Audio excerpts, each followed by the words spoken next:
पूरी E20 की आज की तारीख में जो पॉलिसी का जो रूप है उससे खाली ये पूरा संरचना जो की गई है वो खाली अमेरिका का फायदा कराने के लिए की गई है। It is only for the benefit of America और ये जानबूझ के अमेरिका के कॉर्न को हिंदुस्तान में इंट्रोड्यूस करने के लिए सारा किया जा रहा है। अब आपको समझना पड़ेगा कि अमेरिका का इसमें फायदा क्या है। अमेरिका आज से नहीं कई सालों से ट्राई कर रहा है अपना जेनेटिकली मॉडिफाइड कॉर्न को बेचना। जब ट्रंप इलेक्शन जीत के आया था तो आयोवा जो अमेरिका का एक तरीके से कहते हैं ग्रेन बाउल बोला जाता है और पॉलिटिकली बहुत स्ट्रांग एरिया है, उसमें उसने बोला था कि मैं आपका जो मेज है, क्योंकि चाइना ने लेना बंद कर दिया है, मैं इसके लिए एक नया मार्केट ढूंढूंगा और मैं इंडिया एक नया मार्केट ढूंढूंगा। अब हुआ ये है कि आपको गडकरी जी जो भी पब्लिक स्टेटमेंट देते हैं वो न्यूसेंस वैल्यू है, उसका पूरा काम है डिस्ट्रैक्शन करना और केओस क्रिएट करना। वो डिस्ट्रैक्ट करते हैं, केओस करते हैं और बैकग्राउंड में पीयूष गोयल जी चुपचाप एग्रीमेंट साइन कर रहे हैं अमेरिकन गवर्नमेंट से, जिसमें वो ये बोल रहे हैं अमेरिकन गवर्नमेंट को कि हम आपके यहाँ से DDGS इंपोर्ट करेंगे। पूरी संरचना की जा रही है, पूरा प्रोग्रामिंग एक तरीके से समझिए कि एक बैकग्राउंड बनाया जा रहा है अमेरिकन कॉर्न को लेके आने के लिए और इसके पीछे खाली अमेरिका का हाथ है। अब दुर्भाग्यपूर्ण बात यह है जो मैं इस पर बोलना चाहूंगा, मुझे नहीं मालूम कि गवर्नमेंट की मजबूरी क्या है। अंग्रेजी में एक कहावत होती है कि I am not wearing the shoe, I am not in the shoes of Shri Narendra Modi ji. Narendra Modi ji एक बहुत पावरफुल नेता है, एक बहुत लोकप्रिय नेता है। उनकी क्या मजबूरी है, देश की क्या मजबूरी है कि अमेरिका के संग हम ये सब चीजें मानने पे मजबूर हैं, उसके बारे में कोई टिप्पणी नहीं करना चाहेगा कि मैं उसमें नहीं हूं। अगर उस पॉलिसी लेवल पे अगर हम लोगों ने अभी इस चीज को नहीं संभाला और इस चीज को हमने नहीं रोका तो आने वाले सालों पे हम अमेरिका पे पूरे निर्भर हो जाएंगे। ये वही देश है, माफ कीजिए, आई थिंक 1981 में जब हिंदुस्तान में भुखमरी आई थी तो इन लोगों ने हमें जानवरों का खाना भेजा था, अनाज। ये वो देश है। हम लोग किस होश में हैं। मेरा डर ये नहीं है कि फ्यूल की माइलेज कम हो गया या इंजन खराब हो गया या फ्यूल का, वो तो कंपनी चेंज करके दे रही है फ्री ऑफ कॉस्ट, वो प्रॉब्लम नहीं है। प्रॉब्लम ये है कि अगर हम लोगों ने इस चीज़ को नहीं संभाला तो अमेरिका का जो जेनेटिकली मॉडिफाइड क्रॉप्स हैं वो हिंदुस्तान में आ जाएंगे और एक बार अगर वो आ जाएंगे तो पूरा हमारा जो एग्रीकल्चर इकोसिस्टम है वो बर्बाद हो जाएगा। मेरा एक तर्क है जो मैं रखना चाहता हूँ। मेरा नाम कैप्टन विशाल सिंह जैन है, मैं VSJ वेंचर्स लिमिटेड से हूँ। हम एक इन्वेस्टमेंट फंड है जो कनाडा और ज़ुरिच बेस्ड है। मेरा ये मानना है और ये सोचना है, जिसके ऊपर जितना हमने अध्ययन किया अभी तक, कि ये जो पूरी E20 की आज की तारीख में जो पॉलिसी का जो रूप है उससे खाली ये पूरा संरचना जो की गई है वो खाली अमेरिका का फायदा कराने के लिए की गई है। It is only for the benefit of America और ये जानबूझ के अमेरिका के कॉर्न को हिंदुस्तान में इंट्रोड्यूस करने के लिए सारा किया जा रहा है। कैसे, थोड़ा ब्रीफ में बताइए। हाँ जी बिल्कुल। गवर्नमेंट कुछ और कह रही है, गवर्नमेंट बिल्कुल हम बाहर के देशों पे हमारी डिपेंडेंसी जो है। नहीं, गवर्नमेंट तो देखिए ये सब जो आपको इसको दो चीजें देखना पड़ेगा। जो मीडिया में अभी तक बात फैलाई जा रही है और जो एंटरटेनमेंट फैलाया जा रहा है और एक व्यक्ति विशेष को गाली दी जा रही है और उनको बदनाम किया जा रहा है। फर्स्ट ऑफ ऑल मेरा ऐसा मानना है कि इस पूरी पॉलिसी में गडकरी जी का या उनके परिवार का कहीं कुछ लेना देना नहीं है। हाँ, वो एक अच्छे पिता होने का कर्तव्य निभा रहे हैं और वो शायद मौका परस्त है, उन्होंने इस चीज़ का फायदा उठाया। उनके बेटे की कुछ कंपनियां हैं जो चल रही हैं पर उनकी बेटा जो कंपनी जो एथेनॉल बनाती है वो परसेंटेज बहुत कम है। अब आपको समझना पड़ेगा कि अमेरिका का इसमें फायदा क्या है। अमेरिका आज से नहीं कई सालों से ट्राई कर रहा है अपना जेनेटिकली मॉडिफाइड कॉर्न को बेचना। जब ट्रंप इलेक्शन जीत के आया था तो आयोवा जो अमेरिका का एक तरीके से कहते हैं ग्रेन बाउल बोला जाता है और पॉलिटिकली बहुत स्ट्रांग एरिया है, उसमें उसने बोला था कि मैं आपका जो मेज है, क्योंकि चाइना ने लेना बंद कर दिया है, मैं इसके लिए एक नया मार्केट ढूंढूंगा और मैं इंडिया एक नया मार्केट ढूंढूंगा। अब हुआ ये है कि आपको गडकरी जी जो भी पब्लिक स्टेटमेंट देते हैं वो न्यूसेंस वैल्यू है, उसका पूरा काम है डिस्ट्रैक्शन करना और केओस क्रिएट करना। वो डिस्ट्रैक्ट करते हैं, केओस करते हैं और बैकग्राउंड में पीयूष गोयल जी चुपचाप एग्रीमेंट साइन कर रहे हैं अमेरिकन गवर्नमेंट से, जिसमें वो ये बोल रहे हैं अमेरिकन गवर्नमेंट को कि हम आपके यहाँ से DDGS इंपोर्ट करेंगे। अब DDGS क्या है, ये चीज़ मैंने तहसीन पूनावाला को भी बताई थी, मैंने उसको बताया था और इसको जोड़ने, इसकी कड़ी जोड़ने वाला इंसान मैं हूँ पूरी दुनिया में। DDGS क्या है, ये एक बाय प्रोडक्ट है एथेनॉल का, जो हमारे यहाँ भी पैदा होता था और हम इसको एक्सपोर्ट करते थे। पर अब इंडियन गवर्नमेंट चुपचाप ये सारा फोरग्राउंड में ड्रामा क्रिएट करके इंडियन गवर्नमेंट बैकग्राउंड में चुपचाप एग्रीमेंट साइन कर रही है अमेरिकन गवर्नमेंट से कि हम DDGS लेके आएंगे। अब आप बोलेंगे भाई DDGS आ भी जाएगा तो क्या फर्क पड़ेगा? वो इसलिए फर्क पड़ेगा बिकॉज इंडियन गवर्नमेंट ने चुपचाप एक कॉन्ट्रैक्ट और साइन किया एक अमेरिकन कंपनी के संग, जिसके पास पेटेंट है। वो अकेली एक अमेरिकन कंपनी है जिसके मालिक एक हिंदुस्तानी है, वो पेटेंट है और उस पेटेंट के द्वारा इस DDGS को एथेनॉल में कन्वर्ट किया जाएगा। तो Indian government already industrial ethanol लेके आ रहा है अमेरिका से, वो DDGS इंपोर्ट करने के लिए हाँ कर चुका है। ये सारी चीजें बैकग्राउंड में चल रही हैं, ये एग्रीमेंट सारे साइन हो रहे हैं, सब कुछ चल रहा है। जैसे इंपोर्ट किया जा रहा है उसी तरह एथेनॉल भी इंपोर्ट, एथेनॉल किया जाएगा। कौन किया जाएगा? एथेनॉल का एक मतलब एक सब प्रोडक्ट किया जाएगा, उसे हिंदुस्तान में बनाया जाएगा और फोरग्राउंड में ये सब हल्ला क्रिएट किया जा रहा है कि नहीं गडकरी जी अपने बेटों को बढ़ा रहे हैं, बेटा बढ़ाओ योजना।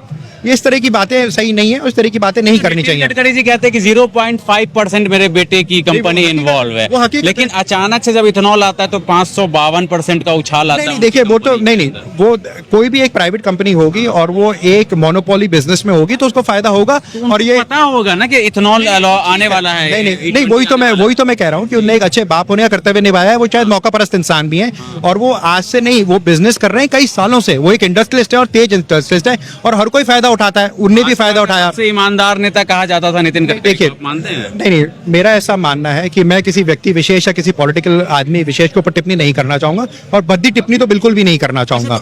ये आप बताइए कि इस मामले को सिर्फ नितिन गडकरी क्यों देख रहे हैं, क्योंकि जबकि वो पेट्रोलियम मिनिस्टर नहीं है ना, हरदीप सिंह पुरी है, वो उनका बयान नहीं आता, उनसे ज्यादा बयान नितिन गडकरी का आ रहा है। वो नहीं देख रहे हैं, वो आप लोग गलती कर रहे हैं। अच्छा। उसमें मीडिया का 101% दोष है इस गलती को करना। अगर वो देखिए, हर किसी का अपना एक काम है गवर्नमेंट में। आ रहे हैं सर, तभी तो हम देख रहे हैं। वो उलझा रहे हैं उनको। देखिए, सबका एक गवर्नमेंट होती है, सिस्टम से चलती है। गवर्नमेंट का सिस्टम का काम है, पीयूष गोयल जी का काम है वो अपना एग्रीमेंट चुपचाप साइन कर रहे हैं। हरदीप पुरी जी का काम है वो चुपचाप ऑयल खरीद रहे हैं। नितिन गडकरी जी को बोला गया है कि भाई आप मीडिया में आके इस तरह के स्टेटमेंट दीजिए जिससे बवाल मचे, जैसा अभी ये बवाल हुआ है यहाँ पे। उनका काम है, उनको बोला जा रहा है और वो इस काम को बवाल में मीडिया स्टेटमेंट देते हैं। और आप ये मीडिया वालों की भी, मैं माफ कीजिए, मैं मीडिया वालों की भी गलती बोलूंगा इसमें। सबसे बड़ी गलती मीडिया वालों की है। जब वो किसी भी प्रेस कॉन्फ्रेंस में ऐसा कोई स्टेटमेंट देते हैं तो उसी वक्त आपका कोई पत्रकार बंधु या मित्र, आपका साथी या कोलीग उसी वक्त खड़े होकर क्यों नहीं बोलता है कि भाई आप इसके बारे में क्यों जवाब दे रहे हैं, आपका क्या लेना देना है? पूछा है जिसने, उसको उनको एंटी नेशनल कहा गया है कि जो लोग नहीं, हाँ, इन सब बातों का देखिए, एक पॉलिटिकल सिस्टम जिस तरह का हमारा लोकतंत्र और पॉलिटिकल सिस्टम है, इस तरह की बातें होती हैं और बातों का बतंगर बनाया जाता है। ये सिस्टम है हमारे यहाँ का। वो भी एक मंजो पॉलिटिशियन है जो कई सालों से, आई थिंक 4 या 5 दशक से वो पब्लिक लाइफ में है। तो वो वो पॉलिटिशियन है, वो अच्छी तरह जानते हैं कि डिस्ट्रैक्ट कैसे करना है, कैसे मीडिया बाइट क्रिएट करनी है, कैसे कैओस क्रिएट करना है। जो अल्फाज वो आज बोल रहे हैं, ऐसे अल्फाज पिछले 12 साल में उनके मुंह से मेरे ख्याल में किसी ने नहीं, बिल्कुल सही आप कह रहे हैं। क्योंकि अब उनको बोला गया है कि तुम ऐसे सवाल बोलो, क्योंकि जो पूरा ये प्रयोग हो रहा है ये अमेरिका के फायदे के लिए हो रहा है। इसकी जो पूरी संरचना हो रही है, एक तरीके से आप समझिए कि इसका जो मास्टरमाइंड एक तरह का जो मास्टरमाइंड है वो अमेरिका है। वो ये अमेरिका करवा रहा है सब कुछ, अमेरिका की ही प्लानिंग है ये सब कुछ करवाना है। सर, इस देश के किसानों का क्या होगा जिसके बारे में गन्ना और मक्का के किसान कहाँ जाएंगे फिर, जो कह रहे हैं एक्चुअली नहीं, वो सब सच नहीं है। हाँ। और वो बड़ी दुर्भाग्य की बात है, क्योंकि जो हिंदुस्तान गवर्नमेंट अभी जिस तरीके पे चल रही है और जिस ट्रेजेक्टरी पे हिंदुस्तान गवर्नमेंट आज की तारीख में है, उससे किसानों का फायदा तो होगा नहीं। भाई, जो गन्ने का किसान था ऑलरेडी, जो पहले गन्ने से एथेनॉल बनाया जाता था वो 20% हो गया। जो आपका चावल था पीडीएस का, वो डाइवर्ट कर दिया। जो मेज का किसान था अभी तक उसको पैसा दिया जा रहा है। पर हकीकत ये भी है कि हिंदुस्तान गवर्नमेंट सुप्रीम कोर्ट में जाके ये बोल रही है कि हम डिस्टिलर्स का 200 करोड़ रुपया नहीं देंगे, क्योंकि हमने जो एग्रीमेंट साइन किया उसमें ये लिखा है कि हम बेस्ट एंडेवर बेसिस पे करेंगे। आपको देखिए, हिंदुस्तान गवर्नमेंट ये क्यों कर रही है? जब हमारे पास 20% मतलब एथेनॉल एक्स्ट्रा है तो हम एथेनॉल खरीदने के लिए इसलिए मना कर रहे हैं क्योंकि पूरी संरचना की जा रही है, पूरा प्रोग्रामिंग एक तरीके से समझिए कि एक बैकग्राउंड बनाया जा रहा है अमेरिकन कॉर्न को लेके आने के लिए, और इसके पीछे खाली अमेरिका का हाथ है। अब दुर्भाग्यपूर्ण बात यह है, जो मैं इस पर बोलना चाहूंगा, मुझे नहीं मालूम कि गवर्नमेंट की मजबूरी क्या है। अंग्रेजी में एक कहावत होती है कि I am not in the shoes of Shri Narendra Modi ji. Narendra Modi ji एक बहुत पावरफुल नेता है, एक बहुत लोकप्रिय नेता है। उनकी क्या मजबूरी है, देश की क्या मजबूरी है कि अमेरिका के संग हम ये सब चीजें मानने पे मजबूर हैं, उसके बारे में कोई टिप्पणी नहीं करना चाहेगा, क्योंकि मैं उसमें नहीं हूँ। मैंने तो जो चीजें देखी हैं और मैंने पढ़ी हैं और समझी और उस पर रिसर्च की है, उस पर मैंने सब लिखा है। अगर आप मेरे ट्विटर हैंडल पे जाएंगे तो उसमें मैंने बड़ा डिटेल में इन सब चीजों के बारे में लिखा है और बताया है। एक्चुअली पूरे दुनिया में अकेला मैं इंसान हूँ जिसने इसके बारे में जो बोला है। दुनिया में आज तक किसी ने नहीं बोला। के बारे में आप कह रहे हैं ना, वो मैंने भी कहीं ना कहीं पढ़ा, मुझको याद नहीं आ रहा है कि मैंने कहाँ पढ़ा है। मैं ही हूँ जिसने बोला है दुनिया में। मैं पूरा अकेला इंसान हूँ दुनिया में जो खड़ा होकर बोल रहा है कि जी इसके पीछे पूरा अमेरिका का किया धरा है। आप देखिए, इस चीज को आप समझिए। जो और मैंने एक ट्वीट और की थी जिसमें मैंने एक लीगल क्वेश्चन उठाया था गवर्नमेंट को। मेरे ट्वीट के बाद ही गवर्नमेंट ने कल प्रेस कॉन्फ्रेंस की थी, और प्रेस कॉन्फ्रेंस में मेरे ही ट्वीट के पहले पॉइंट को गवर्नमेंट ने बोला है। वो जानते हैं, गवर्नमेंट इस चीज को जानती है कि मैंने जो लीगल पॉइंट उठाया है उससे गवर्नमेंट बच नहीं सकती है। मैं एक वकील को ढूंढ रहा हूँ, अगर कोई मुझे अच्छा वकील मिलता है तो मैं पिटीशन फाइल करूंगा, अगर नहीं होता तो मैं खुद पिटीशन फाइल करूंगा। आम जनता का क्या होगा फिर इसमें? देखिए, आम जनता का तो यह है कि बड़ा दुर्भाग्यपूर्ण बात है। आम जनता तो मतलब हम लोग सब सफर कर रहे हैं, ना मानिए सर, सब पिस रहे हैं इसके अंदर। नहीं, हम लोग सब पिस रहे हैं, और उसमें ये नहीं है कि कोई अमीर है कोई गरीब है। अगर आप इस भारत राज्य के आप नागरिक हैं तो आप कहीं ना कहीं इन चीज़ों से अफेक्ट हो रहे हैं। और मेरा जो डर है मेरा ये डर नहीं है कि मेरा माइलेज कितना कम हो गया, मैं उस पर तो बात टिप्पणी भी नहीं करूंगा कि माइलेज कम हो गया, इंजन खराब हो गया। ये सरफेस लेवल प्रॉब्लम्स हैं। आपको डीप जाना होगा कि पॉलिसी लेवल प्रॉब्लम क्या है। अगर उस पॉलिसी लेवल पे अगर हम लोगों ने अभी इस चीज़ को नहीं संभाला और इस चीज़ को हमने नहीं रोका, तो आने वाले सालों पे हम अमेरिका पे पूरे निर्भर हो जाएंगे। ये वही देश है, माफ कीजिए, आई थिंक 1981 में जब हिंदुस्तान में भुखमरी आई थी तो इन लोगों ने हमें जानवरों का खाना भेजा था, अनाज। ये वो देश है। हम लोग किस होश में हैं। मेरा डर ये नहीं है कि फ्यूल की माइलेज कम हो गया या इंजन खराब हो गया या फ्यूल का, वो तो कंपनी चेंज करके दे रही है फ्री ऑफ कॉस्ट। वो प्रॉब्लम नहीं है। प्रॉब्लम ये है कि अगर हम लोगों ने इस चीज़ को नहीं संभाला तो अमेरिका का जो जेनेटिकली मॉडिफाइड क्रॉप्स हैं वो हिंदुस्तान में आ जाएंगे, और एक बार अगर वो आ जाएंगे तो पूरा हमारा जो एग्रीकल्चर इकोसिस्टम है वो बर्बाद हो जाएगा, वो खत्म हो जाएगा। आप देश की जीडीपी के बारे में भी यहाँ मंच से कह रहे हैं कि इससे देश की जीडीपी पर भी असर पड़ेगा। देखिए, ये सारी ये चीज़ें जो होती हैं, अब जब जीडीपी की बात होती है, ये डायलॉग बाजी के लिए ये सब चीज़ें सही हैं। ठीक है, डायलॉग बाजी बोली है, डायलॉग बाजी कर दी सबने, आपने एक शब्द पकड़ लिया। ये these things are much more nuanced. GDP का कैलकुलेशन है, फ्यूल का प्राइस क्यों है, ये बहुत न्यूआंस चीज़ें होती हैं। इसमें 100 चीज़ों की चीज़ें आती हैं। हाँ, अगर फ्यूल से फर्क पड़ेगा, पर हकीकत यह है कि मैं एक गाड़ी चलाता हूँ जो E25 कंप्लाइंट गाड़ी है, मुझे कोई फर्क नहीं पड़ रहा है। मैं आपको अपना मोबाइल खोल के एवरेज दिखा सकता हूँ। ये देखिए, आपके सामने दिखाता हूँ जी। कौन सी गाड़ी है? नहीं, वो गाड़ी तो महंगी है।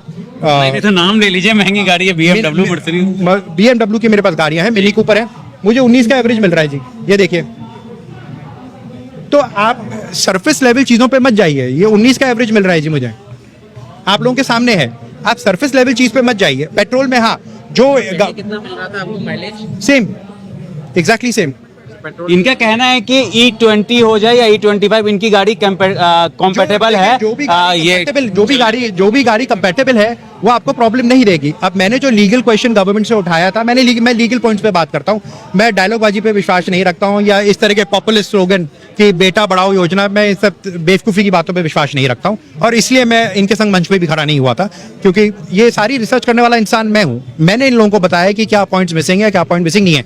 ये तो खाली ऊपर की बातें कर रहे थे, पर मैं जी बातों को गंभीरता से लिया गया मंच पर।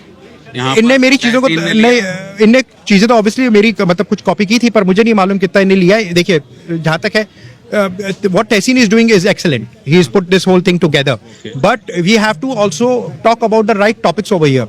बेटा बढ़ाओ योजना, we shouldn't talk. We should directly, Tessin should have raised this question to the Indian government.